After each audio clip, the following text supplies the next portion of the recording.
नमस्कार। कालच्या व्हिडिओमध्ये आपण संथ श्वसन म्हणजे काय व त्याचे फायदे पाहिले। आज आपण दीर्घ श्वसनाविषयी माहिती पाहणार आहोत। दीर्घ श्वसन म्हणजे काय, ते कसे करायचे आणि त्याचे फायदे कोणते हे आजच्या व्हिडिओमधून पाहणार आहोत। व्हिडिओ शेवटपर्यंत पहा, ऐका, समजून घ्या, लाईक करा, शेअर करा व चॅनलला सबस्क्राईब नक्की करा। दीर्घ श्वसन म्हणजे प्रयत्नपूर्वक वा ऐच्छिकपणे लांब श्वास घेणे म्हणजेच पूरक करणे व सोडणे म्हणजे रेचक करणे। श्वास घेणे व सोडणे यावर प्रयत्नपूर्वक नियंत्रण मिळवणे आवश्यक आहे। श्वसन संस्थेवर आपण काही प्रमाणात ऐच्छिक नियंत्रण करू शकतो। शरीराच्या गरजेप्रमाणे आपोआप श्वसनाची गती कमी जास्त होत असते। प्राणायामात जाणीवपूर्वक श्वसन बदल घडवून आणले जातात, ते मनाकडूनच होत असते। दीर्घ श्वसनात जाणीवपूर्वक श्वास घेणे व श्वास सोडणे केले जाते। ते कसे ते आपण पाहू। दीर्घ श्वसनाचा अभ्यास करताना कोणत्याही ध्यानात्मक आसनात स्थिर व शिथिल सुखकारक अवस्थेत काही काळ बसणे आवश्यक आहे। जर ध्यानात्मक आसन म्हणजेच पद्मासन, अर्धपद्मासन, वज्रासन अशा आसनात आपण नाही बसू शकत तर साधी मांडी घालून बसा। हात ध्यान मुद्रेत ठेवून डोळे मिटलेले व पाठीचा कणा ताठ असावा। शरीर शिथिल ठेवावे। यालाच छातीची जास्त हालचाल न करता 1-2 मिनिटे संथ श्वसन करावे।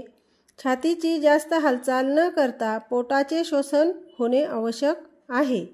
सुरुवातीला आपण क्षमतेप्रमाणे दीर्घ पूरक करावा व नंतर हळूहळू दीर्घ रेचक म्हणजेच पूरक म्हणजे दीर्घ श्वास पोटात घेणे आणि रेचक म्हणजे दीर्घ श्वास सोडणे। दीर्घ श्वास घेणे व सोडणे शांतपणे व एकाग्रतेने सलगपणे करावेत। दम लागल्यासारखे झाल्यास थांबावे व संथ श्वसन करावे। नंतर पुन्हा दीर्घ श्वसन करावे।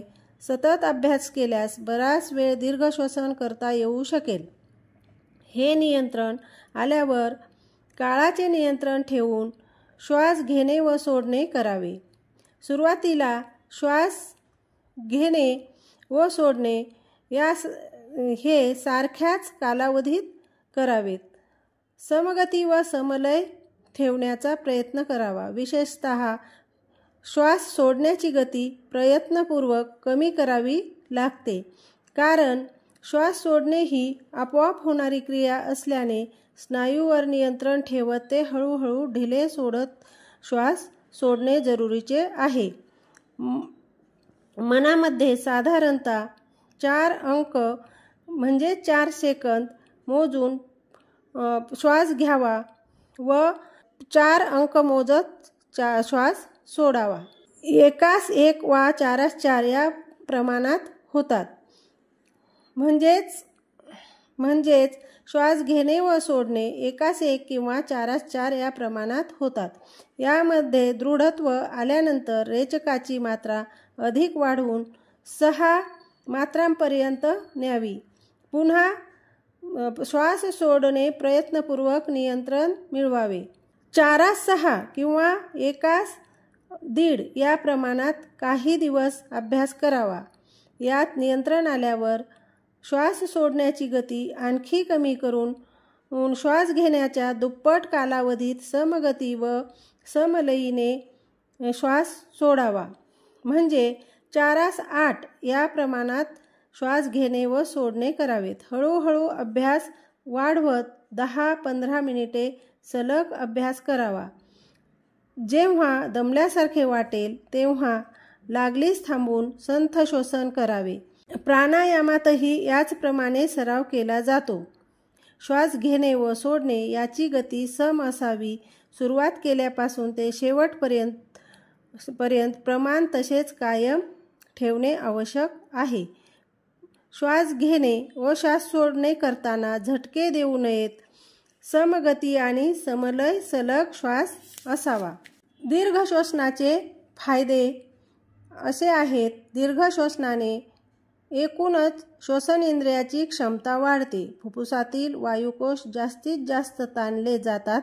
रेचकाचा कालावधी म्हणजे श्वास सोडण्याचा कालावधी वाढत नेल्याने प्राणवायू व कार्बन डायऑक्साईड यांची देवाणघेवाण व्यवस्थित होते. श्वसन नियंत्रितरित्या केल्याने मनाची एकाग्रता वाढण्यास मदत होते. मन हळूहळू शांत होते. दिवसभरातील श्वसनाची क्रियाही प्रभावीपणे होऊ लागते. दमक्षमता वाढीस लागते. मनाचा समतोल साधला जातो. एक प्रकारची सुंदर सुखद शांती अनुभवास येऊ लागते. विचारात स्थिरता येते. चिडचिड कमी होऊन मनातील गोंधळ कमी होतात. विचार शुद्धी होऊन कल्पनाशक्ती वाढीस लागते. इंद्रिये व मन पुढील प्राणायामाच्या अभ्यासासाठी तयार होतात. याप्रमाणे दीर्घ श्वसनाचे फायदे आहेत आणि म्हणून प्राणायाम करण्याआधी दीर्घ श्वसन करणे जरुरीचे आहे.